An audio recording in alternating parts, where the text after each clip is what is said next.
reçoives la vie. Délivre qui tu voudras délivrer, guéris qui tu voudras guérir, et donne gloire à ton nom. Au nom de Jésus, mort et revenu à la vie, nous avons ainsi prié. Amen. Amen. Est-ce qu'on peut acclamer le Seigneur? Danaï, tu as ton micro? Voilà. Merci de donner le micro à Danaï, s'il vous plaît. Depuis dimanche passé, nous sommes en train de parler de la guérison des blessures intérieures. Amen. Hein? La guérison des blessures intérieures. Est-ce que tu peux répéter avec moi la guérison des blessures intérieures? La guérison des blessures intérieures. Est-ce que tu peux le dire à ton voisin, guérison des blessures intérieures? Guérison des blessures intérieures. Non, je n'ai pas dit que tu te dises à toi-même.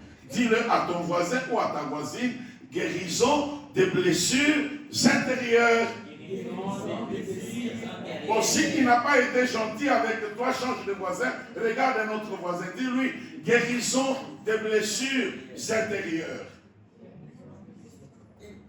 Amen. Excellente auditrice, excellent auditeur, je vous prie de prendre vos Bibles, nous allons lire les passages de Luc 14, 16 à 19, que nous avons lu la fois passée. Luc 14, 16 à 19. Et puis Ésaïe 1, le verset 6. Luc 14, 16 à 19.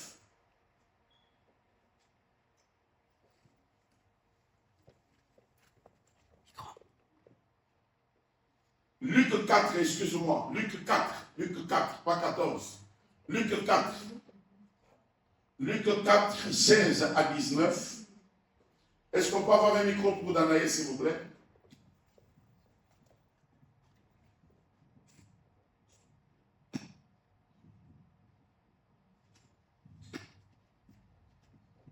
Luc 4, 16 à 19.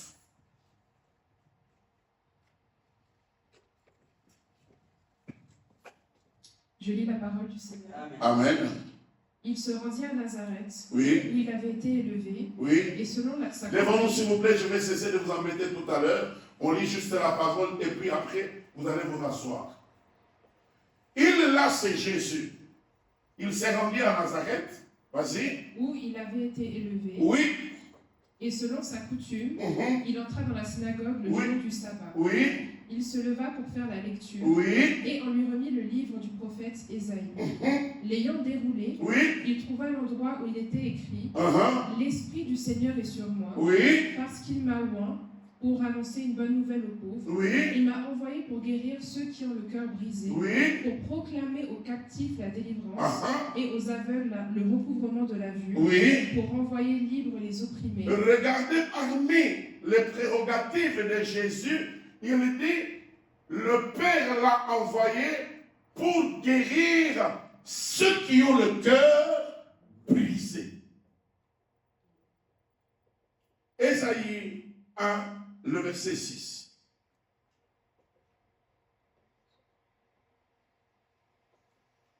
Ésaïe 1, le verset 6. De la plante du pied jusqu'à la tête, rien n'est en bon état. Ce ne sont que blessures, contusions et plaies vives qui n'ont été ni pensées, ni bandées, ni adoucies par lui. Et lorsque ces plaies n'ont pas été pensées, ni bandées, ni adoucies par l'huile, ça veut dire que ces plaies-là vont bouillir. Parole du Seigneur. Amen. Merci, reprenons nos places. Alors, je sollicite votre attention parce que je voudrais nous parler de la part du Seigneur. Depuis dimanche passé, nous sommes en train de cogiter autour de ces grands thèmes. Amen. Nous parlons de la guérison des blessures intérieures. J'ai dit que je vais rappeler un peu ce qui a été dit le dimanche passé pour permettre à ceux qui n'étaient pas là d'avoir une idée et aussi pour te rafraîchir, à toi qui étais là, te rafraîchir la mémoire. J'ai dit que dans la priorité de Jésus, il y avait aussi la guérison des blessures intérieures, les plaies de cœur, ce qu'on appelle les blessures de l'âme. Jésus prêchait, Jésus enseignait, il guérissait le malade et il chassait les démons. J'ai aussi dit, mes bien-aimés frères et sœurs, quel était le pourquoi de cet enseignement? Pourquoi le Saint-Esprit et moi avons délibéré de parler de la guérison des blessures intérieures. La première raison, nous avons dit que c'était pour vous informer sur un mal qui existe et qui fait des ravages, mais des fois des ravages connus ou même inconnus. Un mal réel, une gangrène qui détruit la vie de beaucoup de personnes. Pourquoi parler des blessures intérieures? C'était pour montrer les causes ainsi que les conséquences. D'où viennent les blessures intérieures et à quoi ça amène? Pourquoi parler des blessures intérieures? C'était pour nous rendre capables de comprendre la réaction ou l'action de certaines personnes. Parce que souvent, nous jugeons rapidement. Nous voyons que quelqu'un a agi ou quelqu'un a réagi. Mais en réalité, c'est une blessure intérieure qui l'a poussé à ce comportement-là. Amen. Suivez-moi attentivement. Et souvent, nous partons vite en besogne pour cataloguer. Oh, s'il est comme ça, elle est comme ça. Mais en réalité, c'est une action ou une réaction due à une blessure intérieure. Pourquoi parler de blessures intérieures? C'est pour aider certaines personnes à comprendre qu'ils ont ce mal-là et comment en guérir. Parce que tu peux avoir des blessures intérieures et ignorer que tu en as. Personne n'est à l'abri des blessures intérieures. Le pasteur a des blessures intérieures. Les présidents ont des blessures intérieures. Les brebis ont des blessures intérieures. Les militaires ont des blessures intérieures. Les parents ont des blessures intérieures. Leurs enfants ont des blessures intérieures. Et il est important, par la parole de Dieu, que tu comprennes si ces blessures intérieures sont dans ton cœur ou pas du tout. Parce qu'il y a des gens qui s'ignorent. Et pourquoi parler encore des blessures intérieures? C'est nous rendre enfin responsables. Parce qu'après avoir appris ce que c'est que les blessures intérieures, que tu aies des attitudes responsables, correctes, pour que tu ne deviennes pas une occasion de blesser les autres. Et cela nous a conduit à définir ce que c'était une blessure. Littéralement, j'ai dit que c'était une lésion sur la chair. Lorsque tu reçois un coup, il y a soit un gonflement, il y a soit une simple douleur, ou bien une contusion. La contusion, c'est la plaie intérieure, qu'on ne voit pas à l'œil nu, mais tu es blessé à l'intérieur. Et j'ai utilisé ceux qui font les sports, qui ont des fois des déchirures au niveau de leurs muscles. On ne voit pas ça, mais à l'intérieur, il y a eu une contusion. Vous comprenez ce que j'ai dit? Donc, lorsque le mot blessure est lié à l'intérieur, il s'agit de l'âme. Donc, c'est ainsi qu'on parle des blessures de l'âme. La Bible, des fois, utilise le mot cœur pour parler de l'âme. Amen. Hein? Mais c'est quoi l'âme? L'âme, c'est cette partie qui est entre l'esprit et le corps.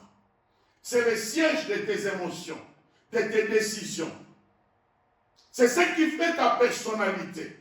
Et le fait que l'âme est au milieu, entre l'esprit et le corps, tantôt elle influence l'esprit, tantôt elle influence le corps. C'est ce qui fait que quand ton âme est attristée, même si tu ne le dis pas, si on est attentif, on peut lire par ton visage qu'il y a quelque chose qui ne va pas dans ta vie. Quand ton âme est attristée, même si tu ne l'as pas révélé, peut-être que par tes paroles, on peut discerner qu'il y a quelque chose qui ne va pas dans ton cœur.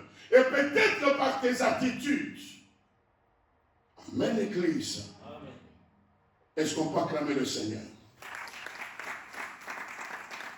J'aimerais aller rapidement parce qu'on a dit tellement beaucoup de choses et je n'aimerais pas revenir sur tout ce qui a été dit. Proverbe 13, 15 dit qu'un cœur joyeux rend un visage serein. Ça veut dire que quand tu es dans la joie, tu verras que même ton visage, il est ouvert. Quand tu es dans la joie, ton visage est gai. Quand tu es dans la joie, tu es encore plus beau ou plus belle. Mais quand tu es triste, quand tu es blessé, quand tu es touché, quand quelque chose ne va pas au-dedans de toi, toi-même tu sens que tu n'as pas le même visage que lorsque tu es dans la joie. Amen. Hein? Donc l'intérieur a influencé l'extérieur. Excellente auditrice, excellent auditeur. Cela nous a conduit aussi à parler de ce que les blessures intérieures occasionnent si elles ne sont pas soignées. J'ai dit que les blessures intérieures qui ne sont pas soignées empoisonnent la vie de quelqu'un. Et cette personne-là devient elle-même un poison pour les autres. Parce qu'on ne donne que ce qu'on a. Ça rend les gens très susceptibles à un degré inimaginable. Les blessures de l'âme qui ne sont pas guéries déforment notre personnalité. Ça nous amène à être dans des extrémités telles que la cruauté, la dureté des cœurs, l'insensibilité. Quand quelqu'un a des blessures dans l'âme et que ces blessures ne sont pas soignées, ça déforme ta personnalité. J'ai travaillé 10 ans comme étant responsable du secteur de l'aumônerie dans un EMS. Et je remarquais que les gens qui avaient des douleurs en permanence, un, ils n'avaient pas envie de manger. Deux, ils ne voulaient même plus participer aux jeux et aux animations. Trois, ils avaient souvent des réponses sèches. Écoute, parce que le fait qu'elles ont une douleur en continu, ça déforme leur personnalité.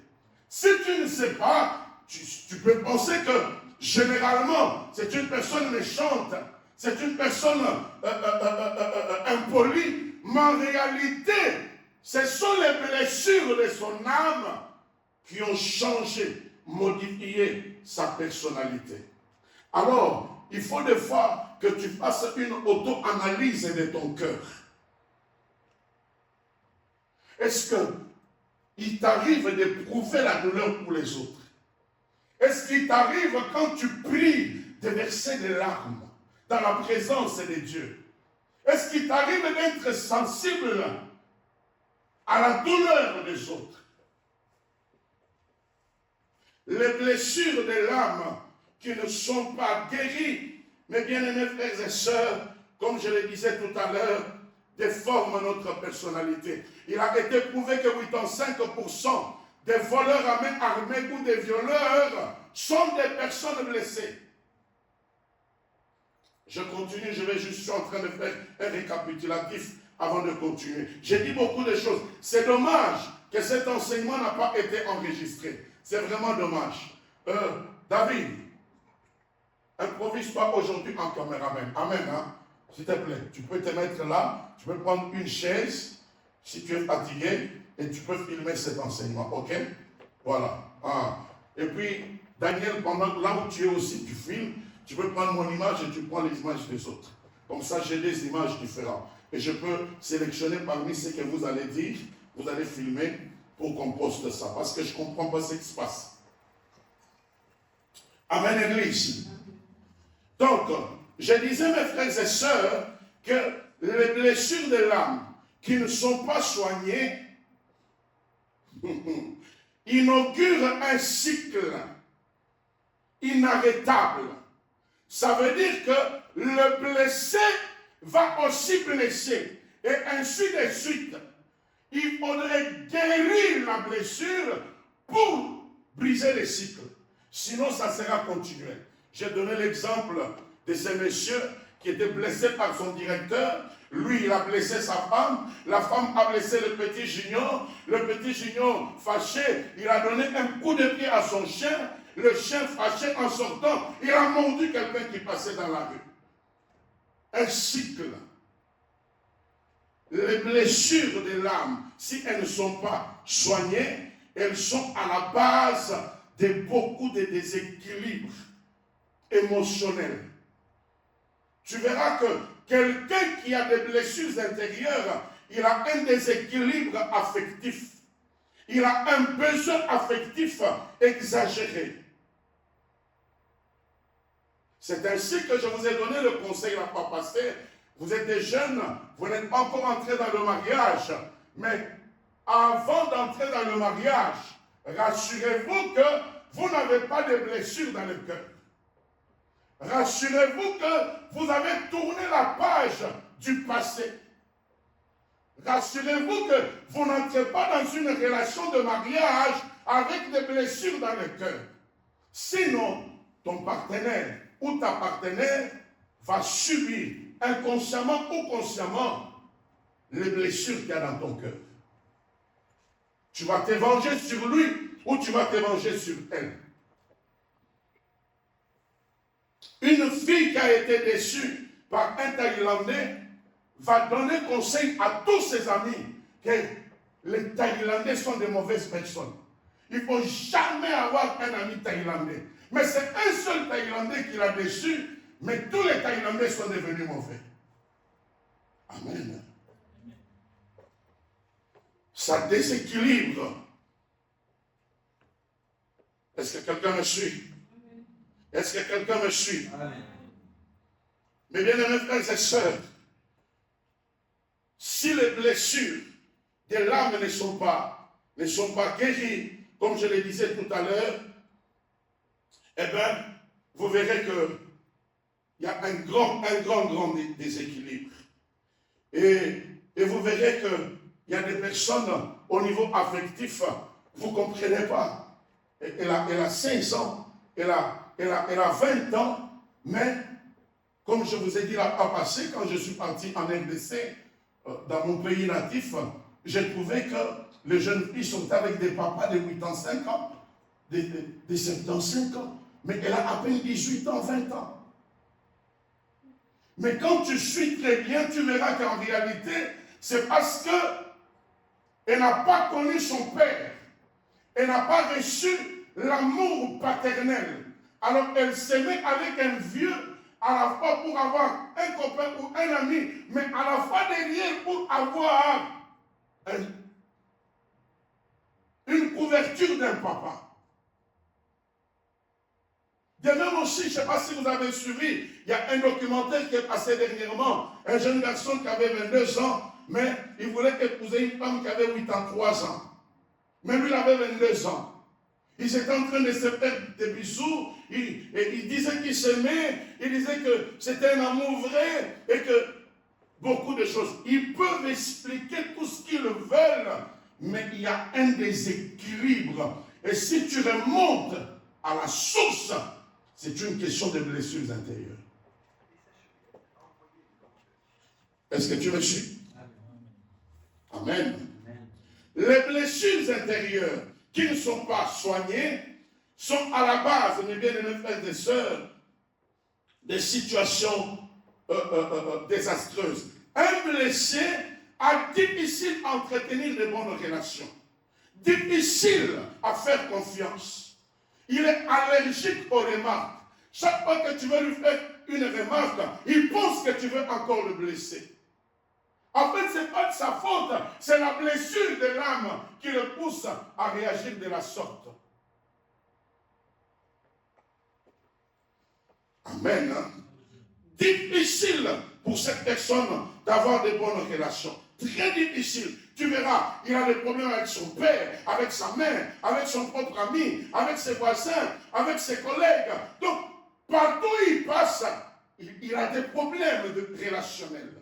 Les blessures intérieures qui ne sont pas soignées sont aussi à la base, comme je l'ai dit, des maladies appelées psychosomatiques.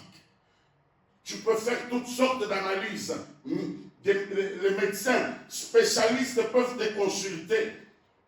Rien ne sera révélé. Parce qu'en réalité, c'est ton âme qui souffre et cela infecte maintenant ton corps. Psychosomatique. Le psyche et l'âme est atteint et il influence les sommes à ton corps. Amen. Il y a une femme qui gonflait des pieds. Elle a vu tous les spécialistes. Elle a vu tous les spécialistes, ça n'a pas marché. Et finalement, elle a vu le pasteur. Et dans l'entretien, elle va révéler qu'elle avait été violée par le grand frère de son mari. Et elle n'a jamais avoué cela à qui que ce soit. Le jour où elle était en train de le dire, avec des larmes et des pleurs, c'était sa délivrance. Et c'est le jour où ses pieds avaient arrêté de gonfler. En réalité, quand on la voit, on pense qu'elle était malade. Mais or, c'était une question de blessure intérieure. Amen. J'étais en Angola. Je suis parti voir un homme de Dieu dans son bureau. Et puis, on nous a dit qu'il est avec un couple. Juste quelques minutes et puis il vous reçoit. Je pense qu'il y avait 2 autres hommes de Dieu qui attendaient avec moi. Pendant qu'on attendait qu'on entre, j'ai vu une maman qui est sortie. Bon, une fille, une jeune fille, une dame, donc elle pouvait avoir 32 ans, 34 ans. Elle est sortie, elle avait les 2 mains sur la tête. Elle faisait exactement comme je fais là. Et puis, quand elle est arrivée proche de nous, un homme de Dieu lui a demandé, « Maman, ça va ?» Elle a regardé l'homme de Dieu. Il ne savait pas répondre. Et puis, le protocole nous a dit, « Pasteur, venez s'il vous plaît. » Pendant qu'on s'est levé pour partir, cette dame est tombée. Elle est tombée et elle a fait l'AVC. On a informé le pasteur, il est sorti. On a voulu. J'ai voulu savoir qu'est-ce qui s'est passé. Pourquoi elle est sortie du bureau du pasteur, comme ça, et puis après, elle est tombée, elle a fait un AVC. En fait, dans le bureau du pasteur, elle était avec son ami, ou son copain. Et son copain annonçait devant elle, devant le pasteur, qu'il ne voulait plus de cette relation. Alors qu'ils avaient déjà fait 2 ans ou 3 ans, et qu'ils projetaient le mariage dans 3 mois ou dans 4 mois. Sans raison, ils décident de rompre la relation. Et quand la nouvelle parvient à ses oreilles, je ne sais pas ce qui s'est passé, son métabolisme s'est modifié, elle n'a pas supporté, elle a fait l'AVC. Mes frères et sœurs, vous voyez où peuvent guérir, où peuvent mener les blessures de l'âme lorsqu'elles ne sont pas guéries. Amen. Amen. Est-ce qu'on peut acclamer le Seigneur? Si elles ne sont pas soignées, elles constituent aussi des portes ouvertes aux forces des ténèbres, surtout dans les cas des viols. Ici en Suisse, j'ai rencontré une sœur, elle est portugaise. Elle m'a dit, pasteur, j'ai été violée à l'âge de 15 ans par le petit frère du mari de ma sœur. Sa sœur est née à un mari. Le petit frère de ce mari l'a violée. Et le jour qu'elle a été violée, déviergée, et c'est le jour qu'elle a attrapé le sida. Cet homme lui a communiqué le sida. Avant qu'elle me rencontre, elle avait la haine des hommes. Et dès que tu lui fais un clin d'œil, tu la regardes ou tu lui dis bonjour, elle fait tout pour s'adonner à toi, pour te communiquer aussi le sida. parce qu'elle a été blessée, violée, elle a reçu une maladie, et puis elle s'est dit, moi aussi je vais faire de même aux hommes. Et ce n'était pas facile de lui demander de pardonner. Et c'est pardonner à elle, de pardonner à ces violeurs-là, et de comprendre qu'il y a lieu d'agir différemment. Parce que si la blessure intérieure n'est pas soignée, elle peut provoquer la haine et ouvrir des portes aux démons de la haine. Amen. Et c'était à peine qu'elle pouvait commencer à sourire, à être un peu gaie, mais elle était tout le temps révoltée. Mais Jésus avait commencé un processus de guérison dans sa vie. Est-ce qu'on peut acclamer le Seigneur?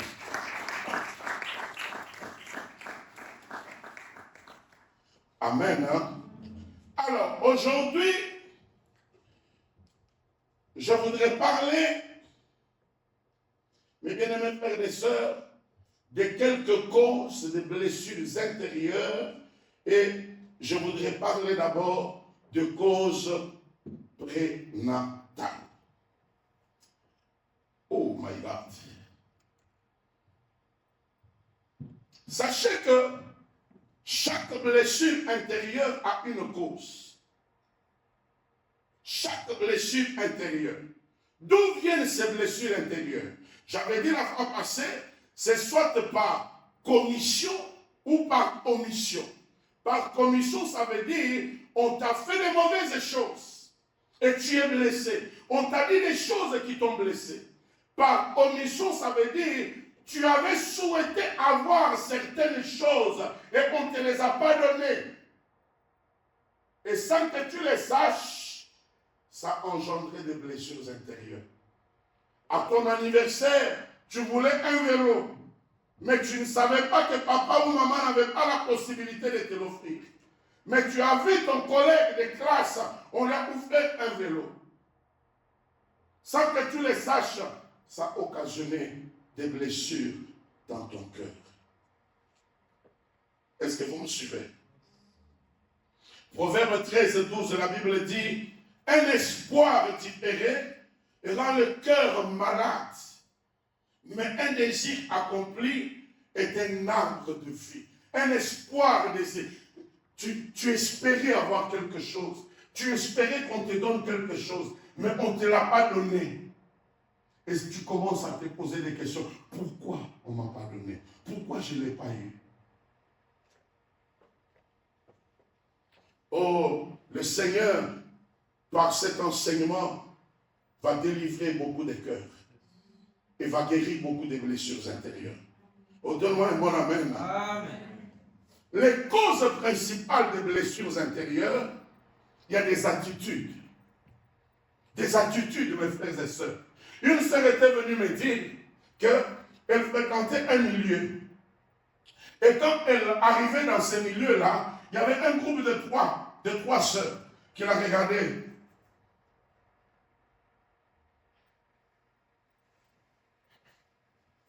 Vous appelez ça comment? Vous appelez ça comment? Dévisager. Comment? Là? Toisé. Ah, mon professeur est fort. Est-ce qu'on peut acclamer le Seigneur pour mon prof? Ah. Amen. Ah.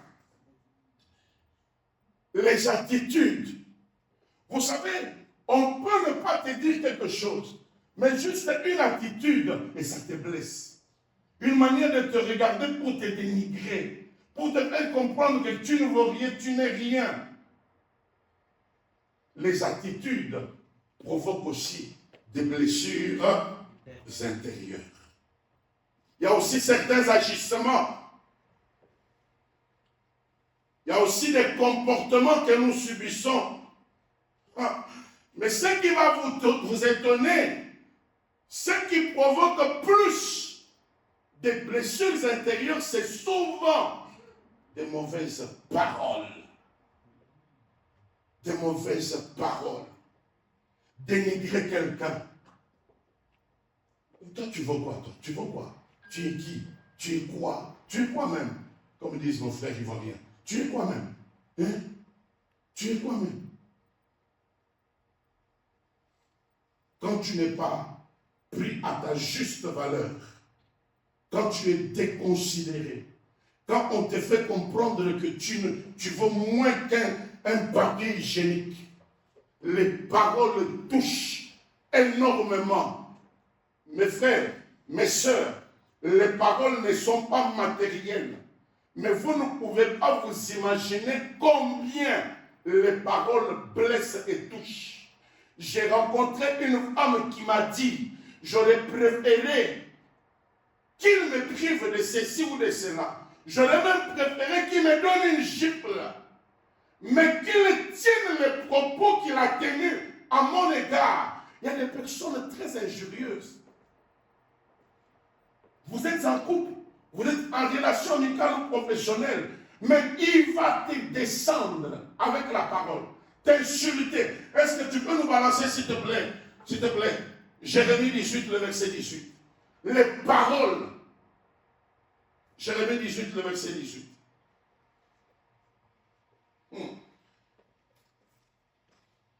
Certains ennemis ont dit, allons-y, préparons un coup contre Jérémie.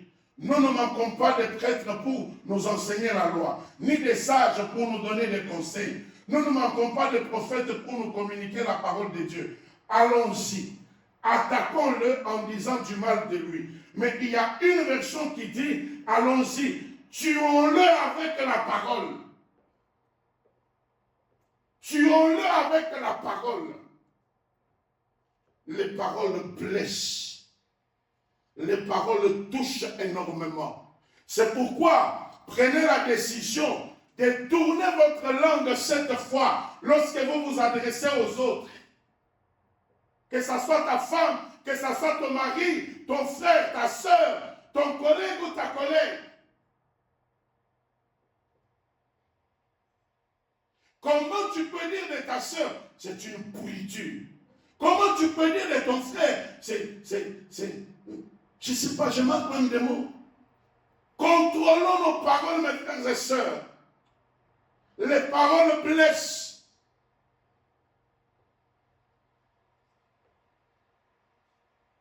Psaume 64, le verset 4. Ils aiguisent leur langue comme un glaive. Ils lancent comme des traits enflammés des paroles. Des paroles qui sont comme une épée. Qui sont comme des traits enflammés.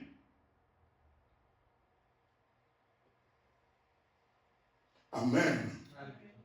Amen. Est-ce que tu peux prendre ta main droite et la poser sur ta bouche? Dis ma bouche. Dis-le, ma bouche. Désormais, tu ne sortiras pas des propos injurieux contre qui que ce soit. Au nom de Jésus. Amen. Avez-vous déjà vu du même robinet jaillir l'eau sale et l'eau propre? Avez-vous déjà vu ça?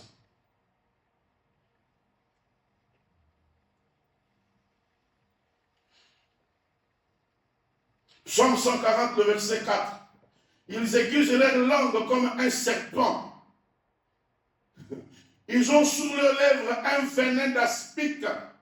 Ça veut dire que tu sors des paroles, mais qui sont comme un venin. J'ai connu une sœur, on l'a louée pour venir se disputer. Tellement qu'elle avait des propos insensés. Oh là là. Tu dis une phrase, elle est déjà à 25 phrases. On l'a louée, on payait de l'argent. Viens te disputer pour moi. Et quand il se dispute pour toi, tu ne feras que gagner parce que, en fait, c'était un don démoniaque. Amen, Église. Amen. Faites très attention. Et ici, j'attire aussi l'attention des parents. Amen. Hein? Oui, beaucoup ne le savent pas. Des fois, nous ouvrons des portes à cause de ce que nous disons à nos enfants. Tu es bête. C'est toi qui l'as mis au monde et tu dis qu'il est bête. Et il va rester bête. Tu es bête. Une bête, c'est un animal. N'est-ce pas? Hein? Tu es fâché que tu dis, toi tu ne changeras jamais. Tu condamnes la personne à ne pas changer. La mort et la vie sont au pouvoir de la langue. Faites attention avec ce que vous dites. Et il y a souvent une manière de parler suisse. Quand il fait une erreur, il dit, oh, je suis bête, je n'aurais pas dû dire ça. Non, non. Contrôlez vos paroles. Amen. Amen. Écoutez, il y a un musicien du monde qui a été converti, qui a connu Jésus. Et puis, après, on le voyait toujours avec... il y a des gens des chapeaux qu'on appelle des mouniérés. Vous savez, vous connaissez? Voilà. Il avait toujours ces chapeaux-là. Et puis, on pouvait remarquer que derrière sa tête, c'était comme un gonflement. En fait, on lui a posé la question, mais pourquoi tu ne te sépares jamais de ton chapeau? Il a dit que depuis son enfance, son père, sa mère, ses frères, à l'école, on a fait que se moquer. Donc il avait une caboche bien pointue là comme ça. Et il y en a même qui lui disaient, je vais amener ma boîte de conserve, comme ça, comme ta tête est pointue derrière, comme ça, quand tu verras ça, tu vas trouver ma boîte de conserve. Donc, en fait, il en avait été tellement blessé que, en fait, il s'est séparé plus jamais. Il dormait avec le chapeau, il se levait avec le chapeau, il se lavait avec le chapeau. Vous voyez ce que les paroles peuvent faire. Amen, hein? Oui. Si tu dis tout le temps du mal de ton ami, tout le temps du mal, il y a quelque chose que vous allez perdre dans cette relation-là. Il n'y a personne qui aime qu'on le rabaisse. Il n'y a personne qui aime qu'on lui dise des méchancetés. Il n'y a personne. Faites attention, nous sommes des humains. Même si nous sommes chrétiens et qu'on peut pardonner, faites très attention avec les mauvaises paroles. Surtout, je vais en parler tout à l'heure, surtout lorsque tu insultes quelqu'un, mais tu te bases sur ses défauts. Et regarde sa grosse tête là. Oh my God. Amen. Hein? Sachez que tous nous ne sommes pas blessés par les mêmes choses. À quelqu'un, tu peux lui dire, regarde sa grosse tête. Il te dit, oh, j'aime bien ma grosse tête. À quelqu'un d'autre, tu lui dis, regarde sa grosse tête. Et il ne va pas manger, il ne va pas dormir. Je connais un journaliste qui a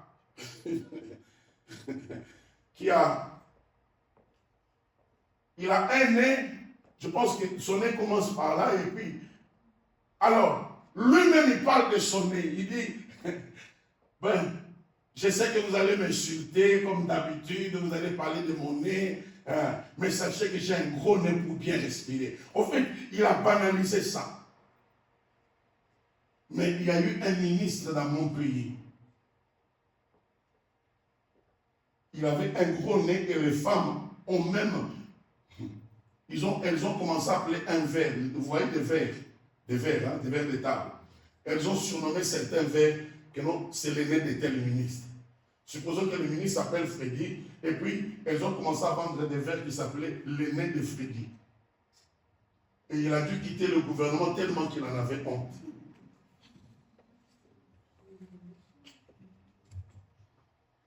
Amen. Hein? Sachez que nous n'avons pas tous la même endurance. Il y a des personnes qui sont blessées par des choses simples. Il y a d'autres qui sont blessés, d'autres qui ne sont pas blessés par cela.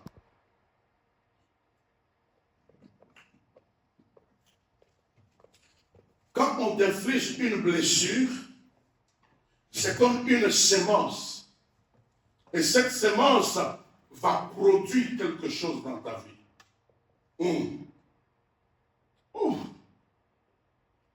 Est-ce que vous me suivez, mes frères et sœurs? Amen. Hein? Alors, quelles sont les différentes causes des blessures intérieures? Oh my God, j'ai encore bien dit là. Il y a d'abord les blessures prénatales. Prénatales, ça veut dire avant la naissance. Ça va vous étonner. Aussi étonnant que cela peut vous sembler, mais il y a des gens qui sont blessés déjà dans le ventre de leur mère. Sans être nés, sans avoir vu le soleil, mais ils sont déjà blessés. S'il n'y a pas un véritable miracle de la part du Seigneur, ce bébé-là va naître avec ses blessures et ça sera un homme ou une femme déformée. Et c'est ainsi que vous voyez qu'il y a des bébés qui viennent au monde, des fois avec des comportements bizarres. Suivez-moi attentivement. Il y a à peine quelques années, les scientifiques, si vous êtes fatigués, vous vous mettez, mes enfants. Il y a à peine quelques années, les scientifiques ont découvert qu'il y a un rapport de cause à effet entre la santé psychique, émotionnelle de la femme enceinte et la qualité du fœtus qu'elle a dans son ventre.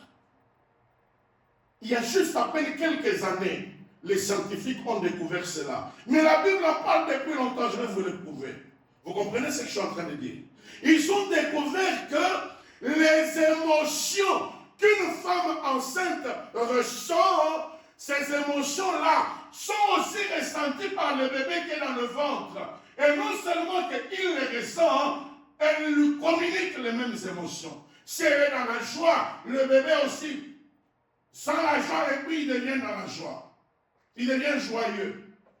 Si elle est blessée, elle communique la blessure et le bébé devient aussi affecté par cela. Une émotion positive qui crée un ressenti positif et une émotion négative qui crée un ressenti négatif. Luc 1, le verset 39 à 41. La Bible dit que Marie est partie voir sa sœur Élisabeth. Et puis, quand elle arrive là-bas, elle entre dans la maison de Zacharie. Dès qu'Élisabeth a entendu la salutation de Marie, son enfant tressaillit dans son sein et elle fut remplie du Saint-Esprit. Elle est partie voir sa sœur Élisabeth. Et la joie d'Élisabeth, la joie qu'Élisabeth avait, l'enfant qui était dans son ventre a ressenti la même joie. Et la Bible dit qu'il a tressailli dans le sein de sa mère.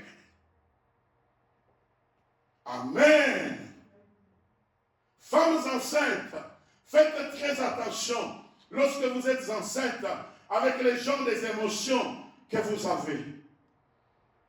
Et souvent, c'est lorsque il y a des grossesses non désirées. On t'apprend que tu es enceinte et tu veux enlever la grossesse. Beaucoup de pays ont légalisé la loi sur l'avortement. Je vous dis que c'est la loi des hommes. Mais c'est un péché. Parce que pour Dieu, quand il parle à Jérémie, il dit, quand tu étais une masse informe, ça veut dire encore liquide, fœtus, dans le ventre de ta mère, je te connaissais et je t'avais choisi. Ou vous n'êtes pas prêt financièrement et vous apprenez que ton épouse est enceinte. Et vous vous dites, oh, allons enlever ça. Ou bien, vous êtes des amis ou des fiancés, officieux ou officiels, et puis, vous avez mangé le fruit défendu avant le mariage, et vous ne voulez pas assumer. Allons enlever ça. Sachez que c'est un crime. Cet enfant-là, qui ressent qu'il est rejeté, qui ressent qu'il n'est pas désiré, qui n'est pas aimé, cet enfant-là est blessé déjà dans le ventre de sa mère. Il y a aussi les enfants fruits d'un viol ou fruits de l'inceste. Tu as été violé et tu ne veux pas garder la grossesse. 8 sur 10 démontrent que c'est des enfants à problème. Écoutez, je vous ai parlé d'un médecin. Il a commis 9999 avortements. Et puis il a décidé de filmer les 10 millième avortement. Il a filmé comment ça se passe. Et puis, je ne sais pas si ça se trouve encore sur YouTube, le titre c'est Le cri silencieux. Il a marqué, le titre c'est Le cri silencieux. Pourquoi? Alors, il montre la femme entre l'échographe, il montre l'enfant. Après, il introduit une sorte, je ne sais pas, ça s'appelle bistouri ou quoi, je ne sais pas. C'est une sorte de ciseau ou un instrument comme ça là, en forme de X. Il introduit, d'abord c'est comme ça. Il introduit dans la femme et puis ça s'ouvre. Maintenant il commence à chercher. Il cherche l'enfant. Et l'enfant est en train de fuir. Il fuit dans le ventre. Il fuit. Dès qu'on attrape son bras ou sa jambe, on casse ça, on tire pour sortir. C'est comme ça que ça se passe ouais, c'est comme ça. Et quand on attrape l'enfant dans le ventre là, dès que cet instrument le touche, la caméra montre la bouche de l'enfant qui souffre. Et le médecin dit, il a crié, mais comme il ne sait pas parler et qu'il est dans le ventre, c'est un cri silencieux. Il a décidé de filmer et maintenant, désormais, quand quelqu'un veut faire de l'avortement, il lui montre d'abord le film. Tu veux que ton bébé subisse ça? Et c'est à toi de décider. Amen. Alors, si tu es arrivé de faire de l'avortement, tu peux demander pardon au Seigneur. Et puis, le Dieu qui pardonne peut aussi te pardonner. Amen. Hein? Amen, Église. Amen, Église. Amen. Il y a aussi certaines grossesses, on a tenté de les avorter avec des médicaments, des piqûres. Il a résisté, il a résisté. Finalement, il n'est pas mort. Ce bébé a appris à lutter déjà dans le ventre de sa mère. Et il est quand même né. Il est né, mais il est né avec des blessures. Je parle des blessures intérieures prénatales avant la naissance. Lorsque le climat entre papa et maman dans la maison n'est pas bon, des injures, des insultes. Le bébé qui est dans le ventre, c'est un être humain. Il entend tout ça.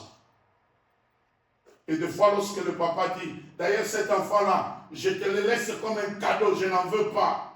Cet enfant va naître avec des blessures intérieures, mes frères et sœurs.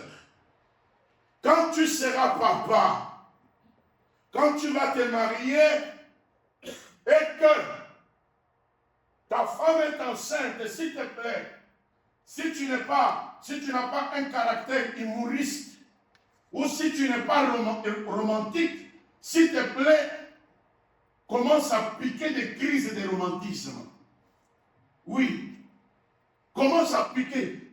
Tu poses ta tête sur le ventre de ta femme. Tu dis, bébé, papa t'attend. Et souvent les hommes ne savent pas. Ils ne savent pas qu'il y a des conséquences. En fait, si on ne nous enseigne pas sur ça, tu ne sauras pas. Amen. Tu ne sais pas que ces comportements-là peuvent affecter ton enfant et toute une vie peut être détruite comme ça. Après, tu es étonné que l'enfant grandit, c'est un colérique, ou bien il est têtu, ou bien il est... Voilà. Mais Dieu est un Dieu de grâce. La prière remonte les temps et corrige les erreurs. Amen. Hein? Nous prierons pour tous les enfants qui ont été blessés prénatalement. Nous prierons aussi pour tous ceux parmi nous qui ont des blessures intérieures. Amen. Est-ce que je peux encore avancer, s'il vous plaît? Il y a les injures, les menaces, l'inattention. Vous savez, quand une femme devient enceinte, elle porte ce qui s'appelle un masque, n'est-ce pas? Voilà. Et à cause de ce masque-là, des fois, elle n'est plus rayonnante, elle n'est plus tellement belle. Et puis, l'homme ne s'intéresse plus à elle. Des fois, tu l'insultes, tu la menaces, et tu as des limitations. Oh, c'est cruel, hein? Elle est enceinte, mais tu la donnes quand même des coups. Non. C'est cruel. Amen. Hein? La Bible parle des 7 enfants de Léa avec Jacob. Genèse 29, 31 à 35. Léa n'était pas aimée par Jacob. Jacob aimait Rachel, sa sœur. Léa n'était pas aimée.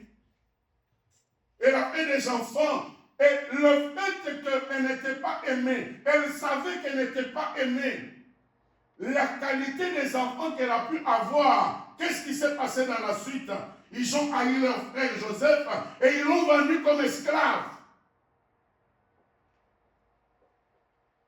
La Bible dit que même Dieu, l'Éternel vit, Genèse 29, 31, l'Éternel vit que Léa n'était pas aimée. Même Dieu a vu que Jacob n'aime pas Léa. Il y a aussi les émotions négatives, telles que la guerre. J'étais en Angola, j'ai vu des avions de guerre passer. Nous nous sommes retrouvés du côté où il y avait des rebelles. Et il y avait des mirages, des mines qui passaient par là. Mes frères et sœurs, le son du moteur de cet avion-là, quand il passe, moi-même, quand je suis sorti de l'Angola, j'ai été traumatisé à peu près 6 mois. Je ne supportais plus le bruit du moteur de l'avion. Quand un avion passe, je ne suis plus à l'aise, je pique des crises. Et il y avait des femmes enceintes qui faisaient des accouchements subites.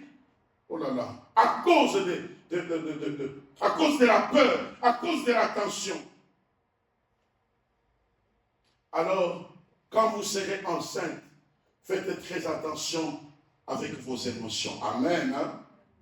Oh, est-ce que vous m'acclamez le Saint-Esprit? Je vous dis des choses qui vous aideront. N'est-ce pas? Des choses qui vous aideront quand vous serez femme au foyer. Bon, je pense que je vais m'arrêter dans 5 minutes ou dans 10 minutes. Il y a aussi des causes durant l'enfance. Là, c'est des causes prénatales. Il y a aussi des causes durant l'enfance. Dans l'enfance, je prends la période entre 0 et 18 ans, mais beaucoup plus entre 0 et 12 ans. La période où se forme l'homme de demain. Son caractère, sa personnalité. C'est très important. Entre 0 et 12 ans, c'est très important d'inculquer à l'enfant certaines valeurs, de lui dire comment il peut parler aux autres, de lui dire comment il faut se comporter. C'est en cette période-là que l'éducation, les bases de l'éducation se font. Si tu es tolérante, tu vas perdre ton fils ou ta fille dans le comportement. C'est entre 0 et 12 ans que tu dis à ton fils, on ne parle pas comme ça aux gens. Que tu dis à ton fils, on ne se met pas comme ça à la table. Que tu dis à ton fils, quand on finit de faire la toilette, il faut essuyer les débits. C'est entre 0 et 12 ans. Et vous verrez que les enfants des milliardaires, leurs parents les envoient souvent dans des écoles de sévérité. Et quand ils sont appelés à assumer des responsabilités à la tête de pays, ils vont faire l'armée. Vous pensez que ce n'est pas méchanceté? C'est juste pour qu'ils soient éduqués et formés dans leur caractère. Amen. Hein?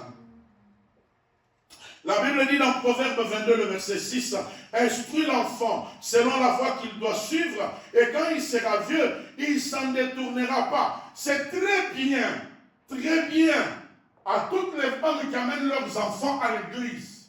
C'est un chemin que tu lui montres.